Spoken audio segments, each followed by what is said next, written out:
কেমন আছেন সাকিবিয়ানরা? সামনে চলে আসছে 28 তারিখ, 28শে মে, শাকিব খানের কর্মজীবন মানে অভিনয় জীবনের 25তম বর্ষপূর্তি। দেখুন কি অদ্ভুত ব্যাপার, 28শে মে 25 বছর পূর্ণ হলো তার অভিনয় জীবনে। মানে বাংলাদেশ ফিল্ম ইন্ডাস্ট্রিতে 25টা গৌরবময় বছর কাটিয়ে ফেললেন। অপরদিকে এই 28 তারিখ ছিল মার্চ মাসের তার জন্মদিন। তাহলে 28 তারিখটা তার জন্য খুব লাকি তারিখ। যদি ভালো করে বিশ্লেষণ করে বলা যায়, সাকিবিয়ানদের জন্য আরও বিশেষ লাকি ডেট। এই 28এই জন্মদিন পালন হলো রমরমিয়ে। প্রত্যেকটা সাকিবিয়ানদের যে ফ্যান পেজ, তাতে দেখলাম অনেক কিছু পোস্ট হলো, আনন্দ হলো। অনেকে আবার নিজের বন্ধুবান্ধবের মধ্যে কেক টেকও কেটেছিলেন। আবার এই 28শে মে আর 2-3 দিন পরে সেই একই দৃশ্য আমরা দেখব। সেই অনন্ত ভালোবাসা দিয়ে শুরু, এই করতে করতে 25টা বছর কাটিয়ে দিলেন এই মহান শিল্পী। দেখুন, স্টার, মেগাস্টার এগুলো তো প্যারামিটার, এগুলো সব এক একটা মাত্রা।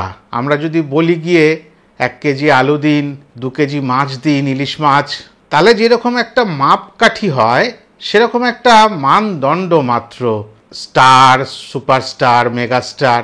কিন্তু মানুষটা যে কি কষ্ট করেছে এই 25টা বছর অতিক্রম করতে এবং এই জায়গাটায় পৌঁছাতে, সেটা কিন্তু কেউ দেখেন না। খুব জুনিয়র একজন আর্টিস্ট একটা ভিডিও পোস্ট করেছেন। সেই জুনিয়র আর্টিস্ট ভদ্রলোক এত সুন্দর করে বিশ্লেষণ করলেন যে দিনের দিন ওনার কাজ বেড়েছে। একটা সময় 2006-07 সালে তো উনি মানে মারাত্মক লেভেলে 10টা করে সিনেমা বছরে রিলিজ দিতেন। তবে সেই সময় উনি অত বেছে কাজ করতেন না, যতটা তাড়াতাড়ি নামডাক করা যায় সেই একটা খিদে ছিল, আর সব কাজগুলো উনি করতে চাইতেন। এখন কিন্তু তিনি অনেক পরিপক্ক অভিনেতা, বাছাই করে কাজ করেন। তবে উনি ইতিমধ্যেই ডিসিশন নিয়েছেন যে এবার একটু কাজের সংখ্যা বাড়বে, কেননা ওই শুধুমাত্র 2-1টা সিনেমা করলে চলবে না। সবাই ওনার পেছনে লেগে থাকলেও পুরো বাংলাদেশ ফিল্ম ইন্ডাস্ট্রি বলা যেতে পারে, উনি কিন্তু এটাই চাইছেন বাংলাদেশের যে ফিল্ম ইন্ডাস্ট্রি সেটা যেন পৃথিবীর মানচিত্রে একটা উচ্চ পর্যায়ে চলে যায়। এই কলকাতা ফ্যান্স ক্লাব তারা একটা কোনো অনুষ্ঠানের আয়োজন করতে চলেছেন। বিজয় সাকিবিয়ান বলে, তার ফোন নাম্বারও দিয়ে দিয়েছে, যোগাযোগ করতে বলেছে। ঠিক আমি পোস্টার কাটাছেড়া করিনি যে কোথায় সত্যি না মিথ্যে, আমি ফোনও করিনি। আর শরৎ মিউজিক ভেঞ্চার, তারা অনেক রকম ভিডিও করেন প্রতিদিন, মূলত শাকিব খানকে নিয়ে ভিডিও করেন। হ্যাঁ, শাকিব খানকে নিয়ে ভিডিও করতে না ভিউজের থেকেও সত্যি ভালো লাগে। কেন জানেন ভালো লাগে? তার কারণ আপনারা যখন দিনের শেষে ওই ভিডিওগুলোর তলায় কমেন্টগুলো করেন, ওই কমেন্টগুলো দেখতে না বড় ভারী ভালো লাগে। এমন যা ভিউজ হয় তাতে লক্ষ টাকা রোজগার হয় না।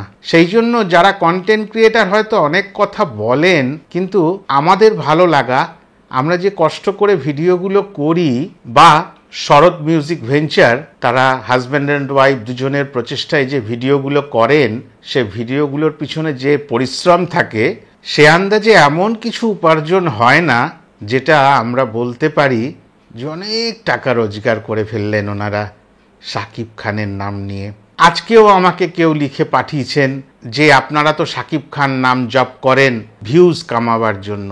নিঃসন্দেহে কোনো ভুল নেই, কিন্তু অর্থ কামাবার জন্য এই কথাটা সম্পূর্ণভাবে বলা যেতে পারে না। এখানেও অনেকগুলো প্যারামিটার আছে। শাকিব খান এমনই একটা নাম, সত্যি সাকিবিয়ানরা লয়াল। কেন বলি কথাটা?